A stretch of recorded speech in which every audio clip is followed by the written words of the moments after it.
إلى هدينا والمرسل محمد بن مصطفى رسول الله صلى الله عليه وسلم وإلى من الأنبياء والمرسلين والأولياء الشهداء والصالحين والمقربين خصوصا سيدنا الأخبار الموجود di Al-Baghdadi وخصوصا Ihsan bin Malik Syekh Abdul Halim وبالخصوص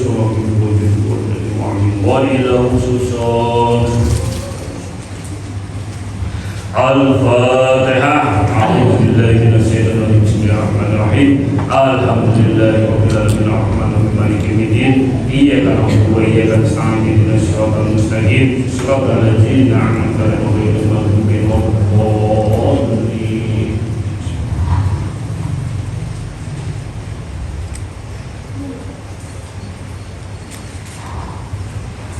Assalamualaikum warahmatullahi wabarakatuh. Alhamdulillahilladzi karrama bani adama wastafa minhumul ulama wa farada minhum syuhada wal hukama wal kurama wa faddala min arifina billahi wa sifati wal asma wa azabahum lazzatan mahabbatul muhaqqiqatul asya'i minal ardi was sama wa salatu wassalamu ala sayyidina Muhammadin khatamil anbiya allazi khuliqa min zatihi wa min wujudil asya' wa ala alihi wa ashabihi sadatil awliya wa ala tabi'in wa tabi'in tamlisani ila yaumil jazah. Subhanaka la ilma lana illa ma 'allamtana innaka antal alimul hakim wa la haula wa la quwwata illa billahil aliyyil azim. Amma ba'd. Masyarakat salikin dan salika, kaum bapak dan kaum ibu jamaah pesantren Ahmadiyah, saudara-saudaraku semuanya, baik yang hadir di majelis hakikat ini maupun yang mendengarkan di lingkungan pesantren Ahmadiyah, dan juga baik yang mendengarkan melalui audio maupun video streaming Ahmadiyah. Insya Allah mudah-mudahan di senja hari ini kita berlimpah rahmah, maghfirah serta hidayah dari Allah Subhanahu wa Ta'ala. Amin ya rabbal alamin. Marilah kita kembali, kita lanjutkan kajian kita, yaitu di dalam membahas kitab Ihya Ulumuddin dan Salikin. Pada kajian yang lalu kita sudah membahas panjang lebar tentang nilai ukul perjalanan bagi seorang salikin. Itu apa saja adalah yang pertama ialah bekal sebagai bekal nilai takwa, yang kedua ialah senjata, yang kedua senjatanya bagi orang yang jalan kepada Allah ialah zikrullah. Yang ketiga itu ialah kendaraan untuk menuju pada Allah, untuk berjalan kepada Allah tentunya wajib mempunyai yang namanya kendaraan. Nah, kendaraan itulah yang disebutlah tekad, himmatul aliyah, tekad yang sungguh-sungguh atau tekad yang kuat untuk berjalan menuju pada Allah Subhanahu wa Ta'ala. Tanpa tekad tidak akan mungkin bisa sampai kepada Allah. Dengan kata adalah istiqomah di dalam perjalanan kepada Allah Subhanahu wa Ta'ala. Yang keempat ialah pembimbing, atau yang disebut ialah mursyid, guru pembimbing mursyid yang dapat membimbingnya ialah di dalam perjalanannya menuju pada Allah Subhanahu wa Ta'ala, yang dapat mengingatkan, yang dapat ialah menghantarkan jamaahnya, salikinnya atau murid-muridnya ialah sampai kepada Allah Subhanahu wa Ta'ala. Tentunya dengan berbagai macam bentuk amal ibadah, baik amal ibadah dalam bentuk ibadah ritual maupun ibadah sosial. Semua itu butuh yang namanya mursyid, guru pembimbing. Kalau tidak ada mursyid bagi seorang perjalanan kepada Allah, orang yang disebut ialah seorang salikin atau pengikir tidak punya mursyid, maka fasihnya ialah setan. Setan itu setan. Kenapa? Karena yang akan ia terima dari ilmunya yang diambil dari baca buku atau nonton atau apapun tanpa pembimbing, maka yang timbul di dalam pemahamannya ialah waham-waham, hayal-hayal. Jadi dalam persepsikan suatu ilmu atau suatu masalah atau suatu kajian, maka dia akan mempersepsikan sesuai dengan nafsunya, sesuai dengan apa yang menjadi kebutuhan dirinya, itu berdasarkan hawa nafsu. Berbeda dengan orang yang berjalan kepada Allah, yaitu ketika dia mendapatkan bimbingan dari ilmu, dari segi ilmu. Kalau dia mendapatkan dalam bentuk ialah kaifiat amalan-amalan untuk diamalkan, tentunya itu ialah sebuah apa namanya, keberuntungan, sebuah petunjuk dari Allah, karena sudah diperjumpakan dengan seorang mursyid. May yahdihillahu fawal muhtadi wa may yudlil falam tajid lahu waliyyan mursyida. Itulah bagi orang yang mendapat petunjuk akan diberikan petunjuk oleh Allah. Tidak ada satupun orang atau siapapun yang dapat menyesatkannya. Tetapi juga sebaliknya, ketika orang itu sudah disesatkan oleh Allah, maka tidak ada satupun manusia, makhluk yang dapat memberinya petunjuk. Diperjumpakan dengan wali yang mursyid tersebut. Itulah pentingnya ialah seorang mursyid, guru pembimbing dalam perjalanan menuju pada Allah Subhanahu wa Ta'ala. Sebesar ulama apapun, sebesar ulama fikih, bahkan tafsir, ahli tafsir sekalipun, ketika dia adalah seorang berjalan kepada Allah, maka wajib mempunyai yang disebut mursyid, guru pembimbing di dalam perjalanan kepada Allah Subhanahu wa Ta'ala. Yang kelima adalah saudara seperjalanan. Saudara seperjalanan. Nah, ini juga wajib. Nah, karena rukun 5 yang tidak boleh ada, tidak ada satunya. Wajib itu 5-5-nya. Yaitu saudara seperjalanan. Nah, karena pada dasarnya kita semua itu saudara seperjalanan di dalam menuju pada Allah Subhanahu wa Ta'ala. Oleh karenanya mursyid kita sering mengingatkan ruhamahum bainahum, ruhamahum bainahum, yaitu saling cinta, awalnya saling kasih mengasihi satu dengan yang lainnya, antar jamaah satu dengan yang lainnya. Pentingnya ialah saudara seperjalanan untuk saling mengingatkan satu dengan yang lainnya. Ketika adalah kita mendapatkan adalah ujian dan cobaan, teman itu adalah bisa mengingatkan dengan sabar, mengingatkan tatkala kita adalah melenceng. Itu adalah teman yang baik, itu mengingatkan ketika kita salah, bukan sebaliknya, malah justru adalah menjurumuskan kita tuh dalam api neraka atau menjurumuskan kita dalam kesesatan. Jadi pilihlah teman yang baik. Siapa bisa di antara kita itu saling mengambil. Kalau ada cocok, walaupun adalah teman agak jauh cocok, tapi sebagai bentuk sharing, sebagai bentuk adalah pemahaman dalam pemahaman ilmu, agar ilmu tersebut adalah menjadi ilmu yang bermanfaat, lalu diamalkan, saling mengingatkan, itu bagus dalam bentuk sharing, bukan dalam bentuk ialah pembenaran, membenarkan satu dengan lainnya, bukan. Karena perjalanan kepada Allah itu punya jalannya masing-masing. Setiap manusia, hamba yang berjalan menuju pada Allah, dia punya perjalanan hidupnya masing-masing. Sehingga kalau kita bongkar, kalau kami bongkar, makrifatnya pun dia akan sendiri-sendiri, tidak akan bisa sama satu dengan yang lainnya. Tak kalah mendapatkan perjumpaan dengan Tuhan dalam bentuk kemakrifahan. Jadi tidak akan sama perjalanannya saja. Mungkin wadahnya sama, tempat menuntut ilmunya sama, dalam mengamalkan dalam bentuk kaifiatul ilmu dan mujahadahnya pun adalah sama, dibimbing dengan musik yang sama. Tetapi dalam praktek, dalam mujahadah, membenahi diri dalam melawan hawa nafsu, itu yang akan sangat berbeda. Hum darajatun indallah, mereka bertingkat di sisi Allah. Tentunya dengan ilmu, akhirnya pemahaman ilmunya diamalkan. Setelah diamalkan, berefek kepada dirinya dalam mensikapi hidup, melihat dari segi pandang secara tauhid kehidupan, dia mensikapi dengan jernih, dengan baik.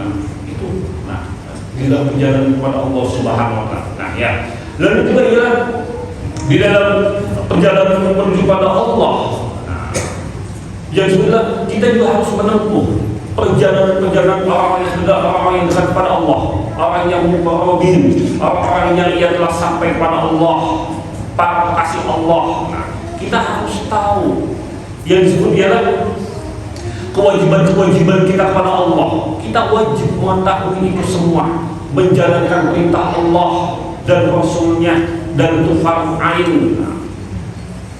Contoh, kita juga wajib mengetahui ialah dalam bentuk ialah sifat 20 yang wajib kita ketahui. Sifat 20 yang sering kita nadumkan tuh, semua anak kecil juga tahu. Mulai dari Allah, wujud, wujud tidak bakom kalau apabila bisik yang binafsihi wahdanya udot yodat ilmu hayat sama basok kalam odion udon alimun hayat samin basok dan mutakalim. Itu 20 sifat itu yang wajib kita ialah tahu, wajib kita mengerti, wajib kita pahami. Bimbang kita tahu sifat 20 wajib bagi Allah. Agar apa?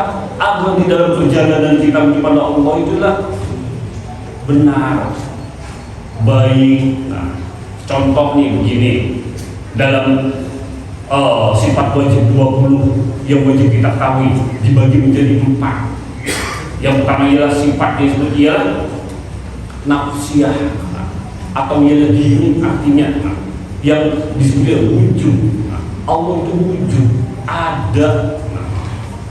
Yang bilang Allah itu tidak ada, berarti Anda sudah meragukan. Dengan karena sudah tidak ada iman, sudah berarti imannya sudah mulai terkikis. Itu sifat nafsiyah, wujud. Lalu ada yang disebutnya sifat salbiyah atau yang benar mahkota keagungan dirinya, keagungannya, sifat salbiyah. Idam bako muhalafatul kawan bisiki yang binafsi wahdanya itu 5 sifat itu. Lalu ada juga yang sudah sifat ma'ani, yang disebutlah dari kata dasar atau masdarnya ialah sifat ma'ani tersebut dari akal kata. Masdar yang sudah udhot, irodat, ilmu, hayat, sama, basok, kalam.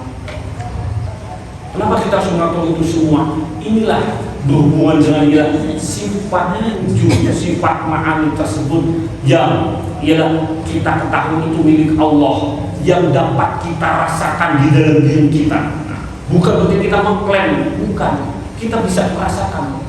Kita ada puasa, kita ada berkehendak, kita ada yang namanya ialah mengetahui, kita yang namanya ada di situ ialah pendengaran, mendengar, melihat, berkata-kata. Semua itu adalah sifat ma'ani, sifat wajib bagi Allah yang wajib kita ketahui. Itu semua bisa kita rasakan di dalam diri kita. Itu sifat ma'ani tersebut. Lalu sifat maknawiyahnya yang menjadi fa'il subjeknya. Qadimun muwidun alimun hayyun samil basyur dan mutakalimun. Yang kuasa, yang berkehendak, yang mengetahui, yang melihat, yang mendengar, yang berkata-kata. Semua itu sifat wajib bagi Allah yang wajib kita ketahui. Kalau kita paham hanya sebatas dalam bentuk aqidul iman, sebatas aqidul iman, justru itu dapat menjadikanlah hijab bagi diri kita menuju pada Allah Subhanahu wa taala. Maksudnya bagaimana sih? Ketika kita mengetahui, makanya kalau di dalam tauhid, kalau orang umum membahas tentang aqidul iman, Allah yang maha kuasa. Kata maha inilah yang dapat menghijabi kita dalam perjalanan kepada Allah Subhanahu wa taala. Kata maha bagi orang bertauhid yang kuasa.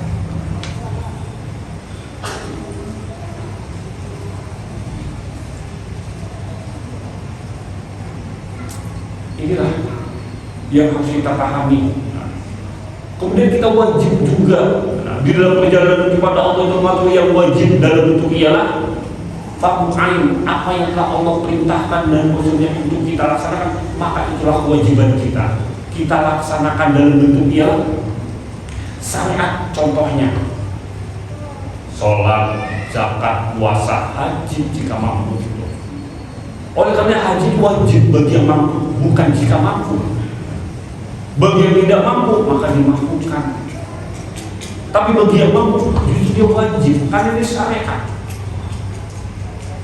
Tidak ada alasan orang yang berlimpah harta benda, berlimpah kesehatan, berlimpah dalam bentuk ialah limpah sehat, limpah harta benda, dia wajib menunaikan ialah rukun yang kelima syariat, rukun Islam yang kelima, haji. Itu wajib. Jadi kewajiban itulah yang memang adalah dalam bentuk ialah yang harus kita jalani, karena orang-orang yang menuju pada Allah, bahkan para aulia, para kekasih Allah menjalani itu semua.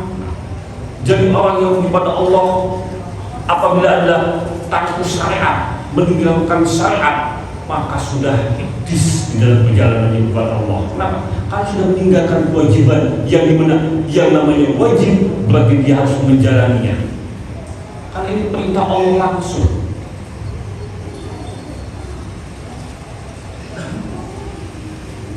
Lalu bagi orang yang berjalan kepada Allah, hendaklah ialah perbanyak diri zikir pada Allah. Apa yang telah diberikan oleh mursyidnya, gurunya, dalam bentuk kaifiyat yang bermujahadah, terutama dalam bentuk amalan kaifiyat, maka amalkan sesuai dengan apa yang telah diperintahkan, yang telah diterima, yang telah diijazahkan dalam bentuk amalan tersebut. Tidak boleh ditinggalkan, karena ini suatu kewajiban bagi orang yang hendak berjalan kepada Allah Subhanahu wa taala. Contoh kewajiban adalah di dalam thariqah minimal seminggu 7 hari itu 1 kali. Ada yang nanya, ini masih kemarin gede, ini hitungan 7 hari ini dalam seminggu 7 atau hitungan waktu? Ini repot nih kalau nanya begitu. Maunya gimana maksudnya? Mau sesuai dengan nafsunya apa sesuai dengan apa yang telah diberitakan oleh musyidnya? Kan 7 hari minimal tidak pernah kosong, itu titik satu. Seminggu ada 7 hari. Berarti dalam satu itu nggak boleh kosong, dah dicerna deh baik-baik. Kan 1 minggu 7 hari, itu nggak boleh kosong, dicerna tuh.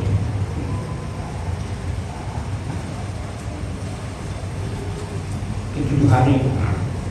Tetapi yang dimaksud ialah istiqomah di dalam riyadohnya, istiqomah di dalam thariqahnya.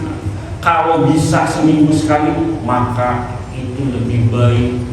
Istiqomah itu lebih baik daripada seminggu karomah. Kenapa? Akan sulit. Ketika kita sudah meniatkan istiqomah di dalam thariqah, saya mau thariqah tiap malam minggu, contoh. Pokoknya apapun itu saya mau datang thariqah berjamaah, titik. Ini sudah menyiapkan di dalam diri istiqomah, apapun terjadi. Bisa jadi Allah akan menguji dengan berbagai macam kenikmatan. Bisa tuh jam 9 malam temennya datang, ngapain ajak main di touring atau nonton atau pelesiran kemana. Wah, nggak punya duit, gratis, akhirnya dia jalan tuh. Kan istiqomahnya berarti bohongan, sambal apa tuh, sambal terasi kan. Bohongan berarti Kalau benar-benar istiqomah, dia akan menolak. Kenapa? Memang orang istiqomah itu sangat berat di dalam perjalanan kepada Allah. Makanya kita berdoa kepada Allah agar ibadahnya itu mendapatkan keistiqomahan, agar Allah ya mengistiqomahkan kita di setiap amal ibadahnya. Ini yang paling penting, istiqomah. Jadi yang pentingnya di dalam 7 hari itu ya tidak boleh bolong santun. Kalau kita garis bawahnya itu hitung itu. Tiap minggu malam minggu itu minggu. 2 kali seminggu bagus. 3 kali seminggu lebih bagus. Tiap hari istimewa. Kan begitu. Kalau kita sudah menemukan ritme di dalam ibadah, nikmatnya, merasakan nikmatnya di dalam ibadah, terlebih adalah khusyuk di dalam ibadahnya, dengan karena tidak akan ada keterpaksaan. Sebagaimana adalah yang namanya amal ibadah itu makanan, minumannya ilmu, itu makanan. Kalau kita nggak makan, nih jasmani kita nih, kalau kita nggak makan, walaupun makan itu ialah sesuatu yang memang adalah bisa boleh makan, bisa enggak. Kalau kita nggak makan, coba gimana perasaannya? Gimana rasanya kalau kita nggak makan 2 hari, 3 hari, seminggu nggak makan? Yang ada telur merah, puasa aja 12 jam, 13 jam, wah itu udah oleh. Gimana coba kalau nggak makan 3 hari penuh, ya pusing pokoknya deh. Kenapa? Tuh, bagaimana kalau kita ambil yang namanya amal ibadah, itulah makanannya orang yang berjalan kepada Allah Subhanahu wa Ta'ala. Kalau kita adalah butuh yang namanya ilah makan, ya, maka itulah sebagaimana apa namanya perumpamaan yang disebutkan ialah gini, yang namanya kupu-kupu kan indah. Siapa sih yang tidak suka kupu-kupu? Mulai di sini kan kupu-kupu banyak tuh, ditempel di dinding tuh, kupu tuh. Nah, kupu-kupu cantik, indah, menawan, pokoknya lambang kemegahan, lambang yang namanya keistimewaan, indah kupu-kupu. Tapi coba lihat sebelum dia menjadi kupu-kupu, jadi apa namanya? Ulet. Siapa yang mau bilang ulet itu jelas indah, cakep, nggak ada, jijik iya. Nah, ulet itu bisa menjadi kupu-kupu, dia makannya kerjaannya. Ini analoginya salikin berjalan kepada Allah. Ketika baru menjadi salikin, itu umpamanya seekor ulat, dia makan aja terus, makan. Ya maksudnya dia beramal ibadah terus sampai suatu saat itu ialah namanya itu mentung, jadi kepompong.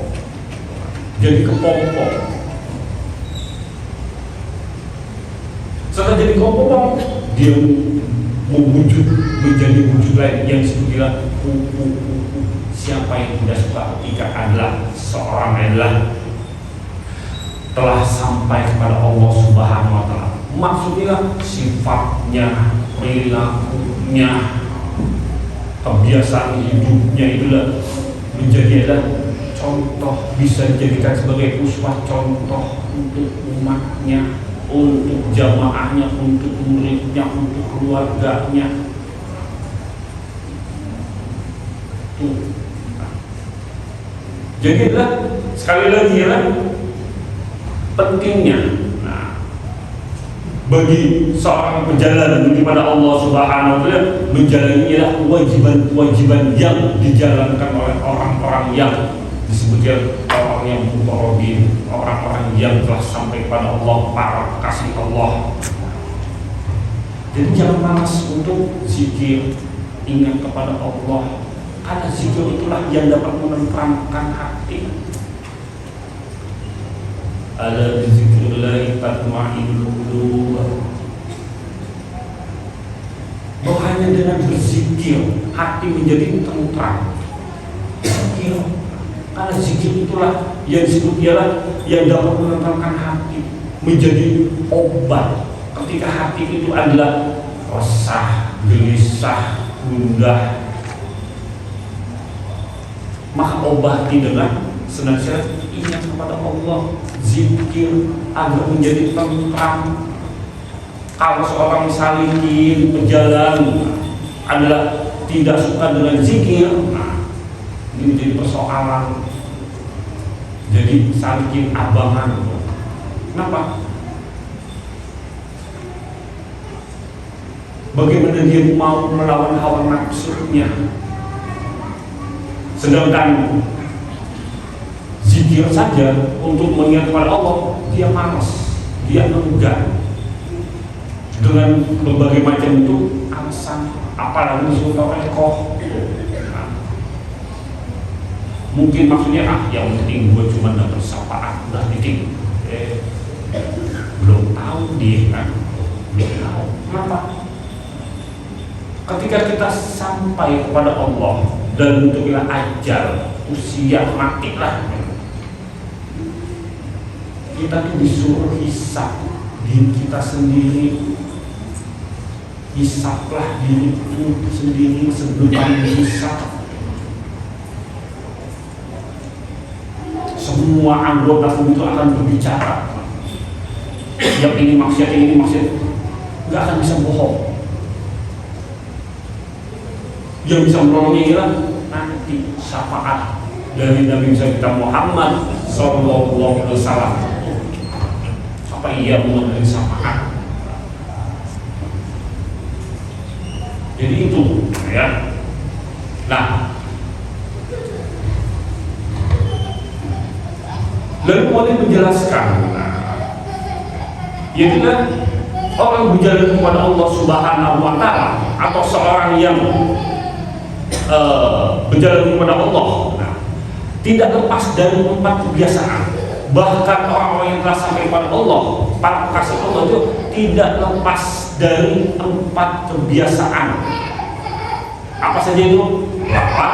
Nah, di sini disebutkan ialah lapar, lalu ialah jaga, diam, dan khalwat. Nah, itulah 4 kebiasaan orang-orang yang telah sampai kepada Allah. Jadi Pak kasih Allah ini mempunyai kebiasaan 4: lapar, jaga, diam, dan khalwat. Nggak bisa salah satunya, wajib 4-4-nya. Akan kita bahas. Nah, lapar yang dimaksud yaitu ialah mengurangi makan. Mengurangi makan. Yang dimaksud ialah boleh diartikan sahabatnya yang tadinya makannya apa tuh namanya, kalau pagi makan ketoprak 2 piring jadi nggak sarapan, diganti roti 1. Siangnya yang tadinya makan nasi padang 2 bungkus diganti jadi bubur ayam. Malamnya yang tadinya adalah bisa makan atau mungkin sore makan mie ayam jadi nggak makan. Merubah semua itu, merubah adat kebiasaan, merubah pola makan. Lapar dengan apa? Salah satunya itu. Nah, lalu ialah memperbanyak ialah puasa sunnah. Puasa sunnah boleh puasa Senin Kamis, boleh puasa mutis atau puasa di tengah bulan, di bulan Hijriah 13, 14, 15. Sebaik-baik puasa boleh juga puasa Daud, saham puasa, saham enggak, boleh.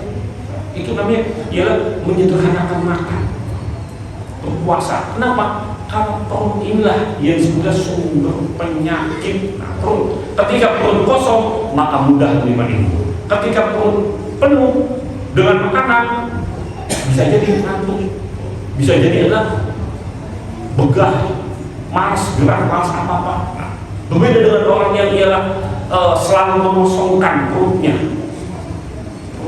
Karena kan Sepertiga perut itu sepertiga diisi makanan, sepertiga lagi diisi air, sepertiga lagi diisi angin. Kalau perut adalah banyak makannya, diisi makanan terus, analoginya gini. Kalau orang mau sampai pada Allah, coba deh, analoginya balon udara, balon. Kalau diisi angin, atau diisi yang namanya ialah udara, dia itu bisa terbang. Oksigen, dia bisa terbang. Coba diisinya makanan, diisinya adalah bukan angin, coba nggak akan terbang. Begitu kita dilalui pada Allah. Kalau perut kita kosong, maka menerima ilmu pun akan menjadi lebih mudah, bisa jadi lebih paham apa yang telah disampaikan, sehingga tidak salah persepsi. Tentunya di dalam bentuk pengalamannya pun juga ia menjadi lebih ada gairah untuk mengamalkan apa yang telah diterima dalam bentuk ilmu. Karena hati-hati orang yang sudah berilmu lalu dia ialah tidak mengamalkan, Allah akan mengazabnya terlebih dahulu daripada orang yang menyembah berhala. Jadi orang yang berilmu wajib mengamalkan. Kalau tidak, Allah akan mengazabnya lebih dahulu ketimbang orang yang menyembah berhala. Ini lapar. Kita disuruh dia lapar, bukan kelaparan, bukan kelaparan, tapi lapar. Menggunakan makan, merubah pola di dalam aktivitas dunia dalam bentuk ia makanan.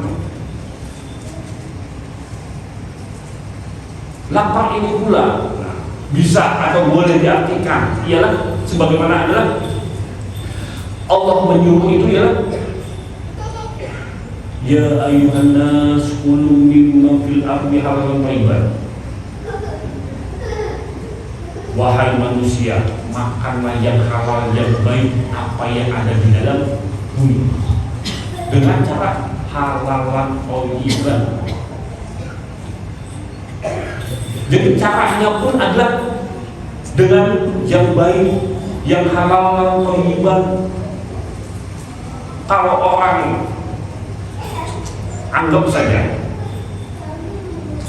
dengan cara yang tidak baik, maka apa yang masuk ke dalam tubuh diri yang menjadi darah itu juga akan tidak baik. Nah, begini. Kalau kita gambarkan, Allah yang menyuruh untuk kita makan dengan cara yang baik. Apa yang ada di bumi, ya cari makan dengan cara yang halal thayyiban. Lalu di kalimat selanjutnya, wala tattabi'u khutuwati syaitan innahu lakum aduwwun.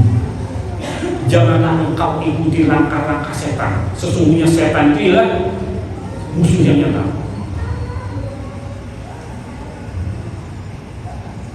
Jadi dalam adalah kita mencari makan terus dengan cara yang halal, maksudnya yang baik.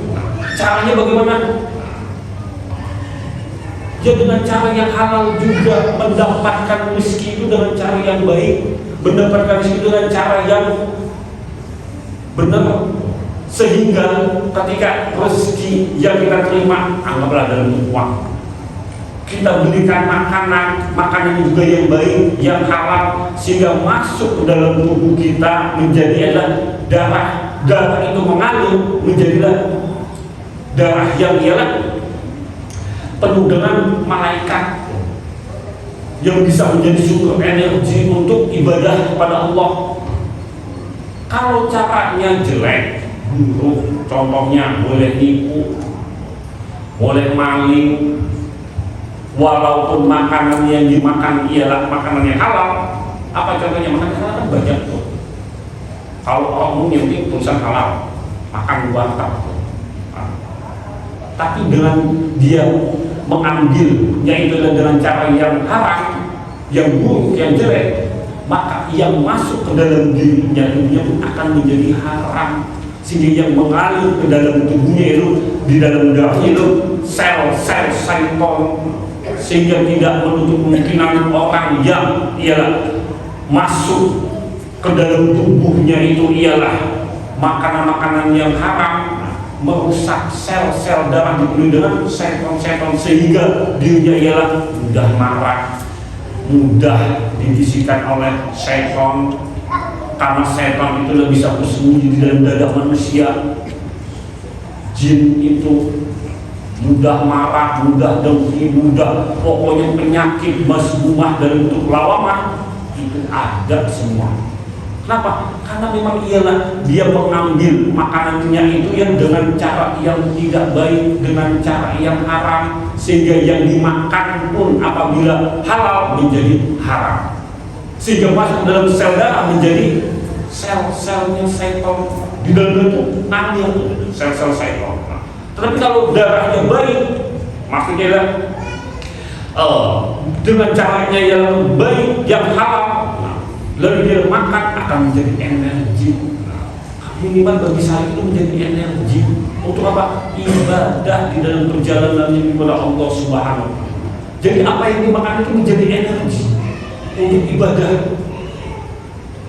Ada semangat tuh.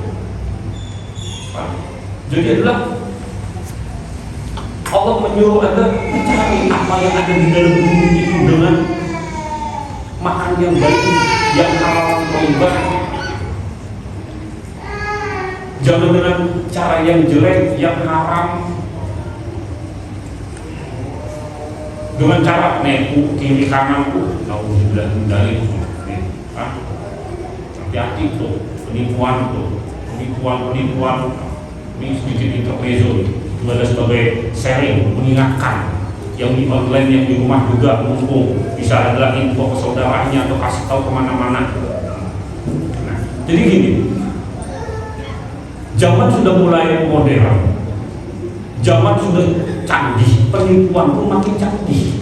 Kalau kitanya adalah tidak sadar dunia, maksudnya tidak sadar perkembangan dunia, maka siap-siaplah kita akan tertipu dengan gemerlapnya dunia. Ini contoh nyata nih. Ini ada sebagai adalah waspada. Kita dulu waspada. Allah menyuruh kita waspada. Setelah waspada, kita suruh ialah bertakwa kepada Allah. Agar kita beruntung. Kita disuruh waspada. Untuk apa? Untuk terhindar dari penipuan-penipuan. Ini ada contoh nih, nyata, real. Soalnya nih jamaah nih sudah beberapa orang sudah kena. Kayaknya adalah kami wajib mengingatkan agar waspada dengan penipuan, dengan kedok ialah. Jadi gini, penipuan ini adalah kedoknya ialah trading dalam bentuk adalah bisa trading falas, bisa trading komoditas, bisa trading dalam bentuk adalah pasar saham, mulai dari adalah Nikkei, indeks, LQ45, pokoknya perdagangan saham yang di dunia dalam bentuk ialah trading lah contohnya, globalnya trading. Penipu ini adalah kata mereka adalah memarketingkan penipuan itu melalui medsos, baik dalam bentuk Facebook, IG, TikTok, Twitter, kalau sekarang X, berbagai macam bentuk yang bagi orang awam yang nggak tahu dia real, nyata, padahal spam namanya, itu scam namanya, itu scam.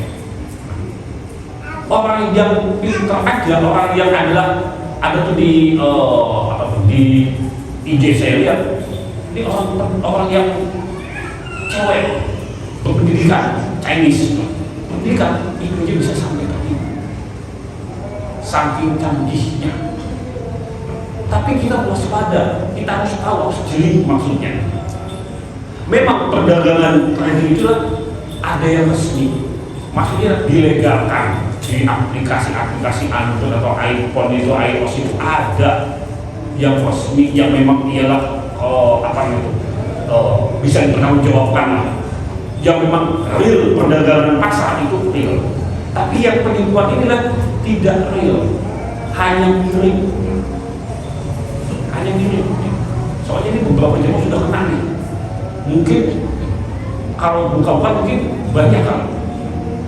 Nilainya pun kenanya nggak tanggung-tanggung. Bahkan ada yang ratusan juta, puluhan juta, nggak tanggung-tanggung kenanya. Nah, jadi modusnya itu adalah dia berikan lewat IG, lewat Facebook atau segala macam, kita tertarik karena mungkin adalah wah, akhirnya kita klik. Setelah klik, kita dibikinkan sebuah grup. Setelah dibikinkan sebuah grup, kita diajari trading atau trading sama-sama lah untuk menghasilkan keuntungan. Lalu kita disuruh download aplikasi. Nah, download aplikasi inilah apabila orang yang paham tentang IT teknologi, dia pasti akan kenapa? Pada saat dia mau download aplikasi, dia dilarikan adalah ke link web. Nah, ini ketika sudah masuk ke link web, berarti sudah masuk ke sarang penipu. Kenapa? Akses handphone bisa dipegang. Karena kalau orang penipuan itu, bahkan kalau adalah sistem yang tahu IT, sistem remote. Jadi kan bisa nih kerja remote. Saya di sini, saya kerja di remote di Australia, bisa tuh remote kerja. Bayangin nggak? Remote. Itulah link web, itulah yang disebut virus scam, di mana ketika kita masuk, sudah masuk, sudah selesai. Nah, akhirnya trading deh, mirip tapi nggak real, persis logikanya gini. Dengan trading baru, akhirnya dia namanya penipu itulah pastilah kasih keuntungan dulu. Ayolah, coba kita trading sama-sama yuk, kita deposit 1 juta, iya deposit, akhirnya menang 1,5, ditarik dong gitu, cair tuh, akhirnya kita trading lagi yuk, naikin 3 juta, menang, tarik lagi, akhirnya pas sampai puncaknya, masukin 50 juta, kita trading sama-sama. Soalnya ada beberapa kasus, saya kasih contoh aja nih. Masukin 20 juta, masukin 20 juta, trading dong sama-sama. Nah, ketika trading sama-sama, sebelumnya itu adalah ada yang namanya ialah ini modusnya sama nih, beberapa ini sama. Dia pilih paket, pakai lot 1, lot 2, lot 3. Nah, ini yang dipilih di paket lot 1, karena untuk sampai mencapai keuntungan dia mungkin 1M, 2M. Yang logikanya ialah kalau yang namanya kita punya akun trading itu nggak akan bisa siapapun buka. Akhirnya masukin dia 50 juta ke yang dia yang mainin, penipunya yang atur, ya pasti menang lah. Hari ini menang jadi 1 juta, jadi 20 juta, jadi 100 juta, 300 juta, 400 juta. Tapi ketika mau dihitung nggak bisa. Kenapa? Nah tuh, kenapa? Karena sudah ada paket, harus sampai limit yang tahun itu 300 juta baru ini bisa cair. Logikanya kan nggak masuk. Tuh banyak nih, beberapa, nggak 1, nggak 2. Jadi maksudnya kita harus waspada terhadap semua ini. Makanya kita harus melek teknologi. Bukan berarti adalah kita nggak mau teknologi, bukan melek. Dimana kita waspada, tahu posisi di mana adalah teknologi adalah baik untuk kita atau buruk untuk kita. Kalau saya sih ada telepon dari jenis macam apa saya nggak akan. Pokoknya mau telepon bentuk apa saya nggak akan angkat. Kecuali orang tua WA dulu, saya ini mau ini, oh baru saya angkat. Tapi kalau nggak dikenal, jangan sampai presidennya saya angkat. Presidennya saya angkat, kenapa saya nggak kenal? Tapi diangkat marketing, diangkat asuransi, jangan lagi iklan. Sekarang iklan itu bisa lewat telepon, iklan diangkat, musik iklan, ya ampun capek. Iklan diangkat, coba deh kalau udah dikenal. Jadi ada maksudnya kita harus waspada dari itu semua, ya. kita waspada karena kasihan akan banyak lebih mudorotnya. Mending kalau orangnya kaya hartanya miliaran hilang 1 juta orang. Kalau pas-pasan kan repot, apalagi dapat utang, pokoknya itu deh. Makanya adalah kuncinya begini, kalau ingin bisnis, investasi, tanya sama ahlinya tuh. Tanya sama ahlinya, disuruh agama, tanya sama ahlinya. Tanya sama ahlinya, minimal adalah bisa tahu manfaatnya, dampaknya dan segala macamnya. Bisa tahu, bisa tahu yang benar yang mana, yang mana, yang salah yang mana, itu bisa tahu. Jadi tanya. Nah, kalau kita mau ke bengkel, pasti kita ke ahlinya. Mana? Ke tukang bengkel, ke mekanik yang memang ahlinya, tukang mesin. Kalau kita bukan ke ahlinya, yang ada bisa bongkar, nggak bisa pasang. Kalau saya bisa, iya bisa saya tuh, bongkar mesin bisa, tapi pasang tinggal telepon bapaknya awang, pasang on, kan bisa bongkar.